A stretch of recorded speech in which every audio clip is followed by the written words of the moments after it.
Hey guys, I'm Matt Lighty. I was, perusing through the patch notes, as I often do. I wanted to peruse. And I saw that there was the Antiquarian, Reliquarian. Sorry. I keep calling it almost the Equestrian or something. The, Reliquarian, the second Ascendancy on the Scion, is released. And these are all based on uniques, kind of like the Freesia vibe. So instead of having it being ascendancies, like sub-ascendancies that Scion gets, you get these like freaky deaky unique ones, but they're all nestled. So when you grab the middle node, you can pick up, to my knowledge, you could pick up one of these, not multiple, obviously. So yeah, you grab the large node and then you get to pick one of the 5. I think that's the vibe. I don't know if it specifies here. Yeah, but I'm pretty sure that's how it works. Okay, anyway, I just want to look through them, and then keep in mind that, like, it's awkward, right? Because you get 8 points in ascendancies, right? So you start here, so 1, 2, 3, 4, 5, 6, 7, 8. So you're either going to go top path or bottom path, probably. You could also go 1, 2, 3, 4, 5, 6, 7, 8, and then you just don't miss one. So basically, you're getting our left side and our right side, you're picking either a top and the bottom. 1, 2, 3, 4, 5. Yeah, there's no way you're not. And these small nodes, these are passive points. So, yeah, it's in total. You're also getting 6 extra passives. Or sorry, 1, 2, 3, 4, 5 extra passives on average, or just period probably. And that's that. Anyway, so let's look through these. So the first one is Kalova's Buster, which is the shield.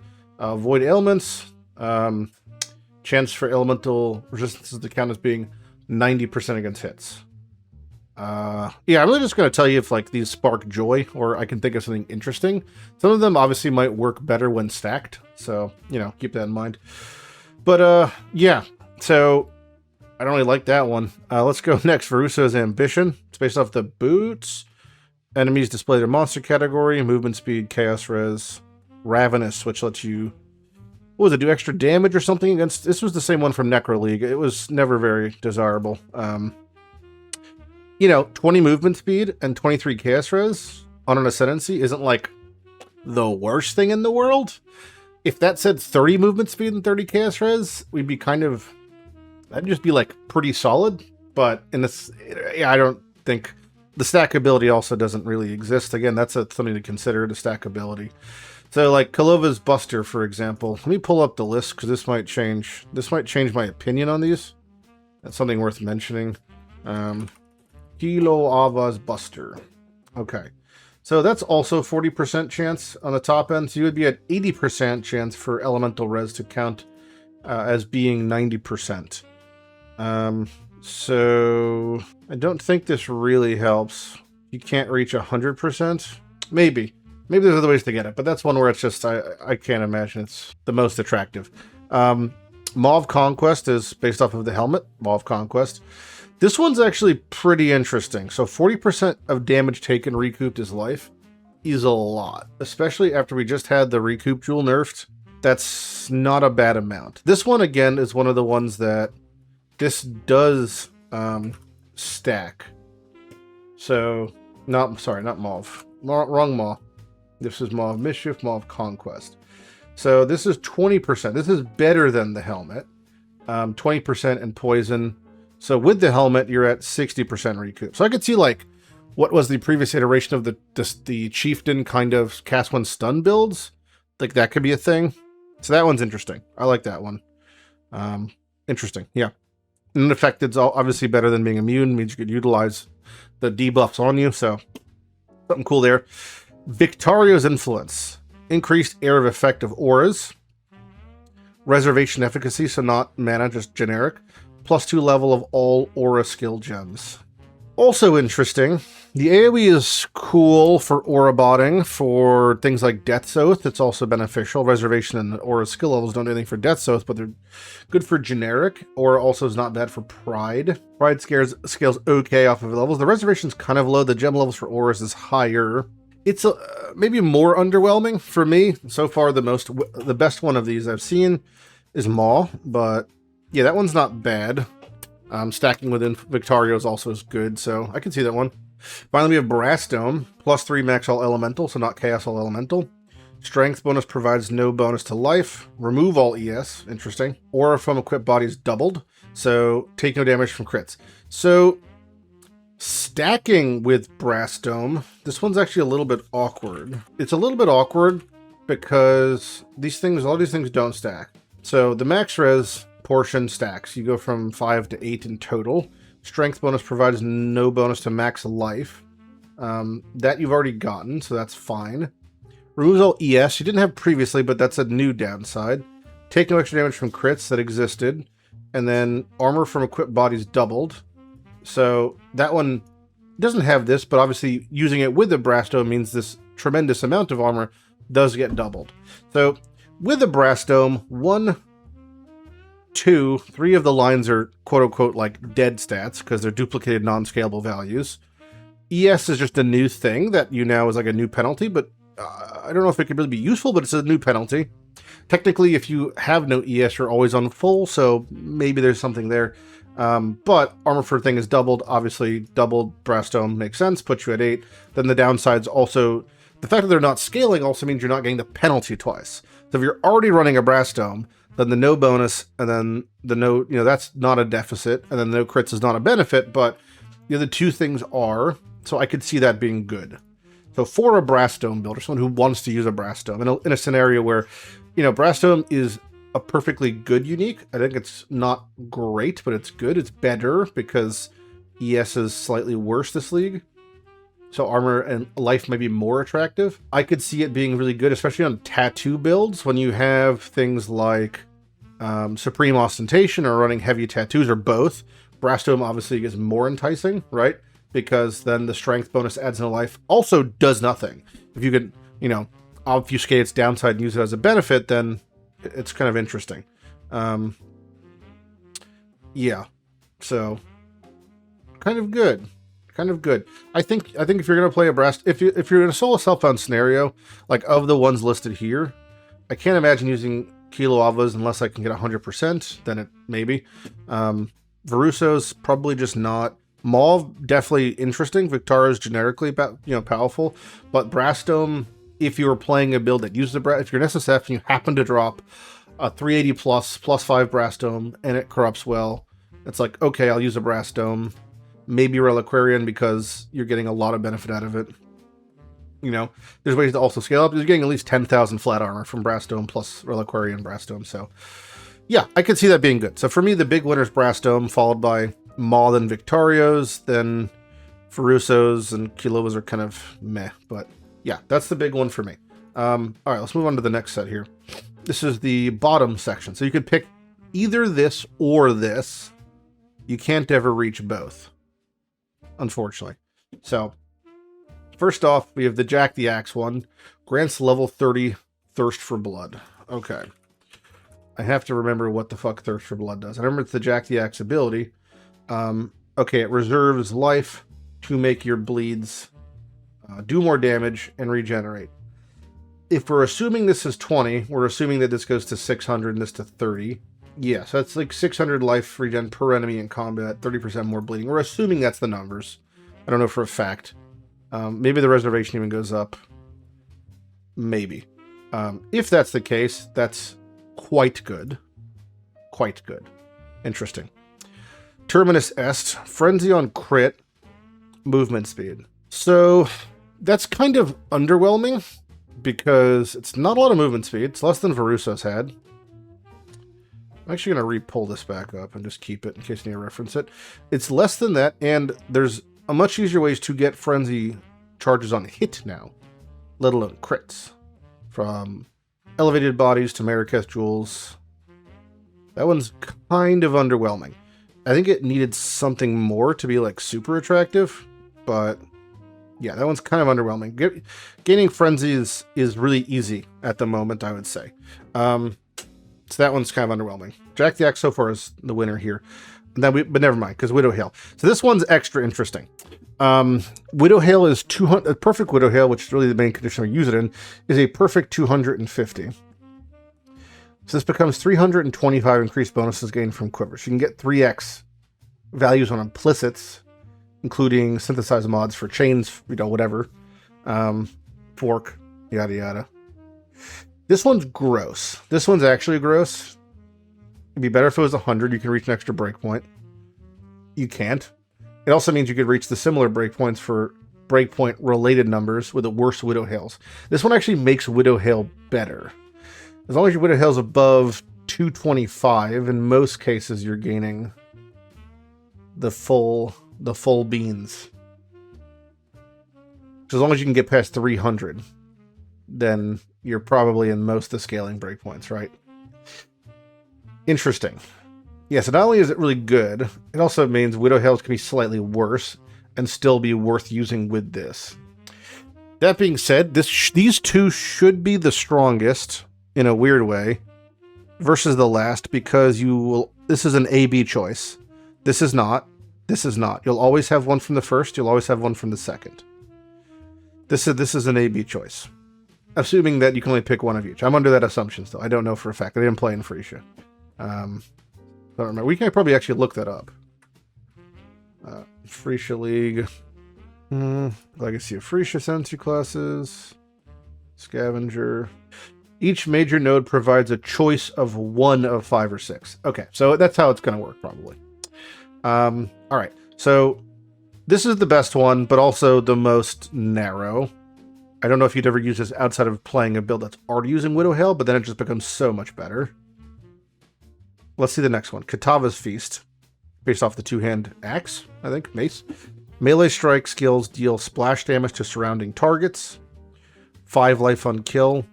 Enemy hits you, kill it, or destroy it. So it gives you melee splash with no downsides.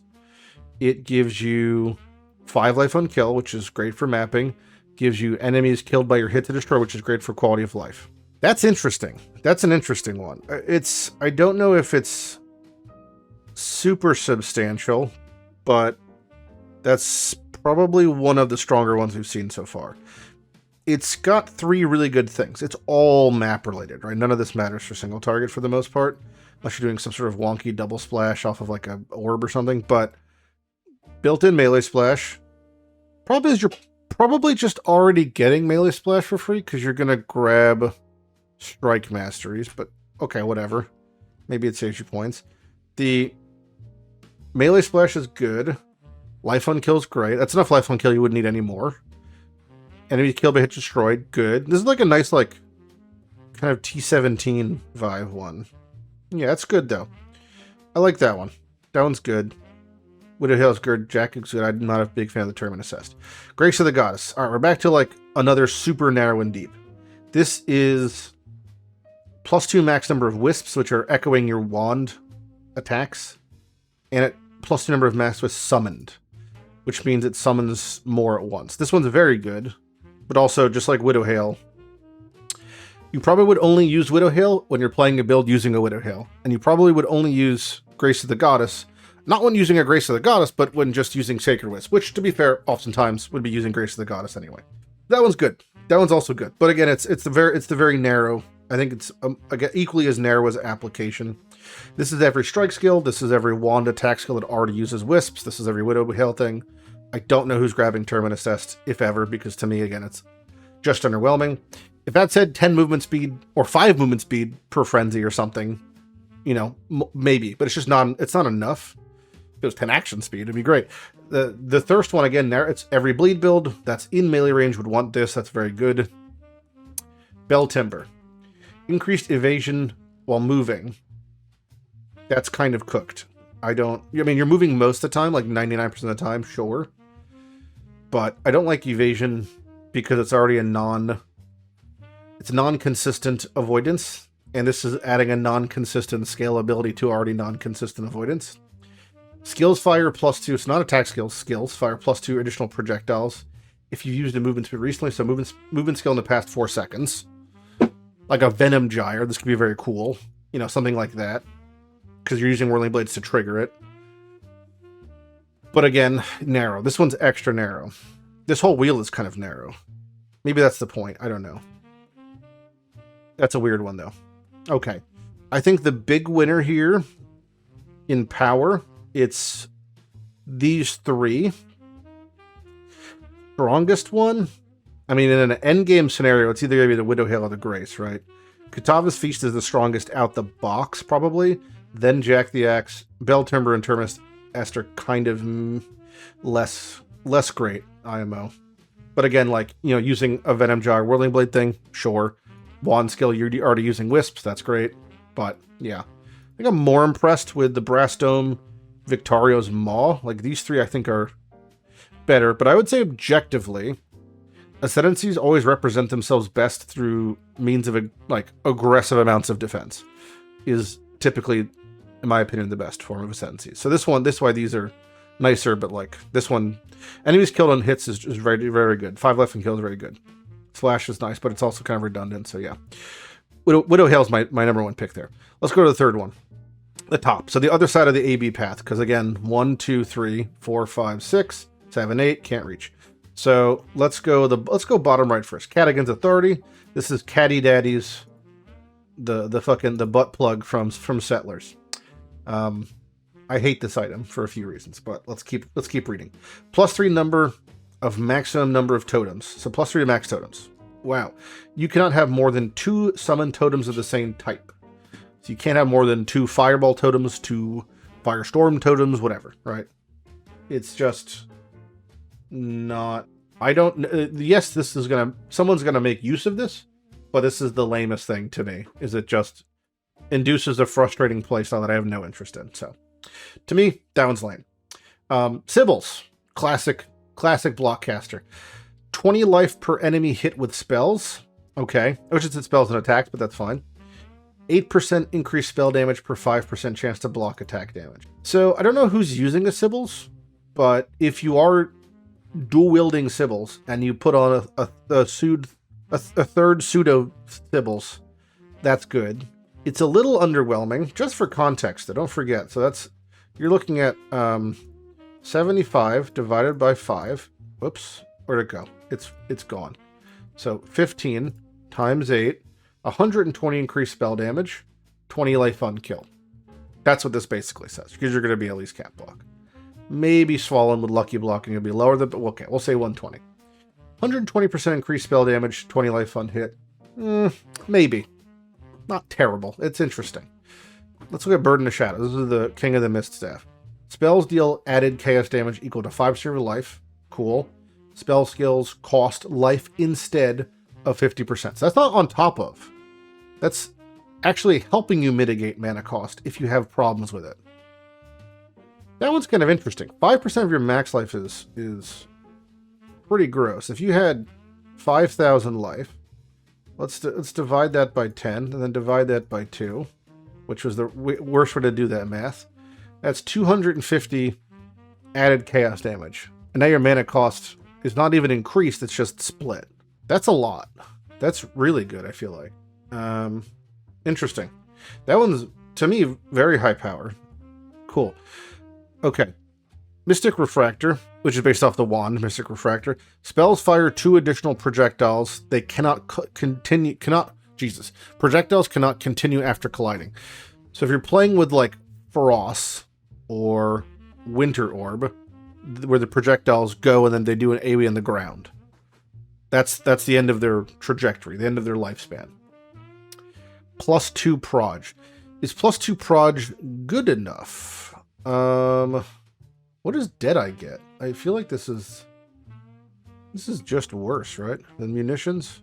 Okay, Endless Munitions is skills fire 2 additional projectiles. So instead of being spells, it's skills, and there's no downside. So this is like worse than just the Deadeye thing. Interesting. Yeah, I don't think that's particularly great. Yeah, that's like, to me, a pretty underwhelming one, but sure. Most of these have been pretty underwhelming. Burden is the most interesting one so far, but let's see what this next one is. Replica Heartbreaker. 60% chance to impale on spell hit. So it's the same as Replica Heartbreaker, basically. Correct me if I'm wrong, but Entropics, critical strikes with spells impale. Okay, well, yeah, I mean, 60% chance to impale on hit. Well, you're always going to be critting in endgame, pretty much. So, This would save you from wearing Entropics, but you'd still rather wear Entropics because 50% increased effective impales. I don't see you ever using that. Personally. Yeah, it's like a... I mean, if you're in trade, you have this day 2. If you're in SSF, you have this week 1. So, maybe, you know, maybe early on. Not great. Let's look at Mata's teaching. Minions' base attack crit chance is equal to the critical strike chance of your main. So it's just the main keyline on Mata's, but it doesn't have the extra gem levels. This, again, is a non-scalable kind of value. So it saves you from using Matas, I guess. You know, they just would have to have added one line for this to be, like, really, really great. Like, Matas is good. I don't know if I would rather, you know, like, dropping your main hand for something different eventually. The problem is you're fighting with an aggro wand. That's the big thing. You're gonna have a subterranean aggro mod on a wand on a minion build, and that's gonna be fractured. Then you have +2. Matas has +2, so you're just missing the aggro portion. But it's not uncommon for minion builds to dual wield wands because most of the things are better and stacked up, like gem levels or crit or movement speed and attack speed. Aggro is the thing you really want from that because we don't have conditional settings for minion behavior. So not having a Matas is fine, but if this just said minions are aggressive, it would be great. Maybe too good then. These are just all kind of disappointing for me. I think Burden of Shadows is the best. Dibbles is also fine. And then these 4 are kind of flaccid to me. I would, even on the builds that I would use these, I would probably rather... Honestly, both the weapon sections are so far worse than this, which I don't know if that's fine, but that's probably fine. Yeah, Burden's interesting, Sibyl's interesting.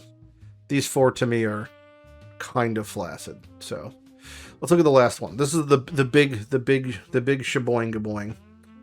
Prospero's Protection. So it's like the ring. Armor from equipped shield is doubled.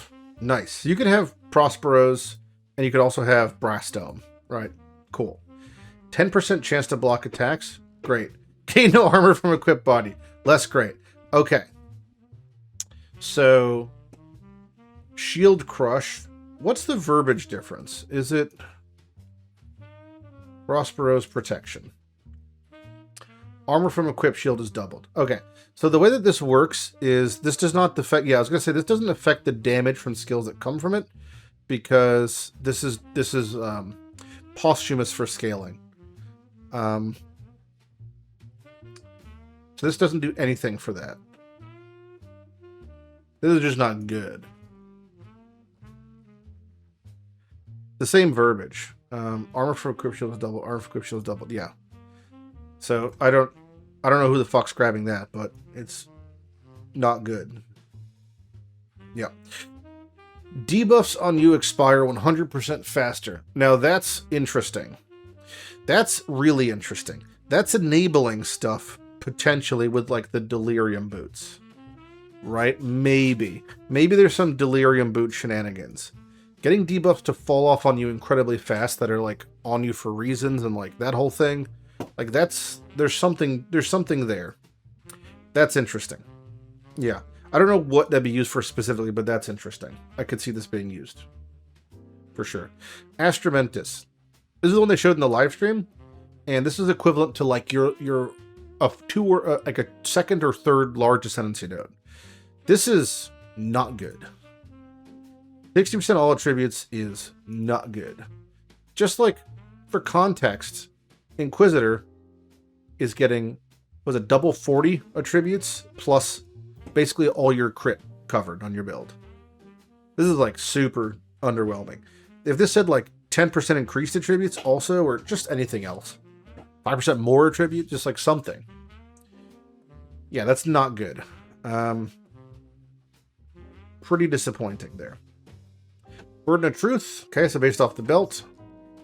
This is interesting because, again, these are scalable values that can reach you next breakpoints. You can get to like a much higher amount of non-chaos bypassing, a much higher amount of chaos does not bypass. That gain maxes extra. It stacks with things like, you know, what is it, Jabakwi and other similar things. So there's something that could be good for people who are already doing that thing. It lets you do more of that thing. So I like that one. That one seems pretty interesting. So far, Warp Timepiece is the most unique and usable, then Burden. Astral Projector. Okay, so it lets you use Astral Projector. Spell skills have increased area effect. Okay. So Novas that cast the target location instead of... Wait, hold on. Nova spells cast at the targeted location instead of around... Oh, no, okay, it is just... let me just read this. Nova skills cast at the target location instead of around. Okay, it is Astral Projector. I thought I was doing the reverse for a second. I thought I was making targeted skills emanate around you. This is just standard Astral Projector. Spell skills have increased AoE. Doesn't Astral have negative? Yeah, okay, so Astral Projector is 20% less AoE.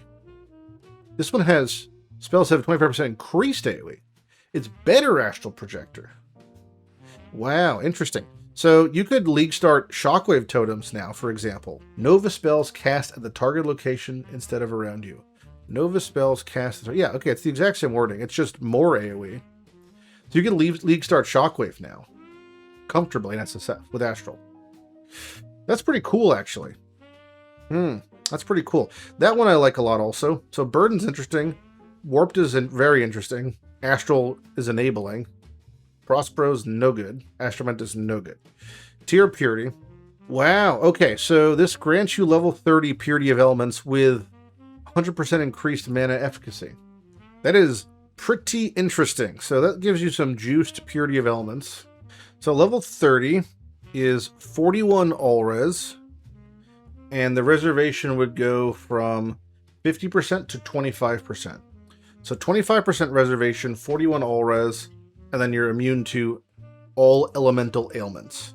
That's not bad either. That one's kind of interesting. It's a little bit on the lamer side, but it's kind of interesting. Yeah, I could see picking up tier also. Like, that's just kind of QOL. I mean, it also will be scaled. You know, it's still, because it granted you can't scale with like gem levels, but it'll still be scaled by effect and stuff. So that's a pretty cool one. So that one I like. That one, Astral Projector is good. Burden's good. Warped is good. Astramentus and Prosperos are really fucking disappointing. So I could foresee in a scenario, I want to play a Reliquarian, like, who I keep calling half Antiquarian and half Aristocrat. I could see me playing something like Shockwave Totem or something like a Chonky Caster that's running Brass Dome. I pick up Brass Dome.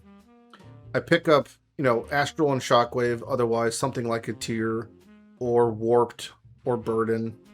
And then this is where it gets tricky, is I just think these are pretty not great.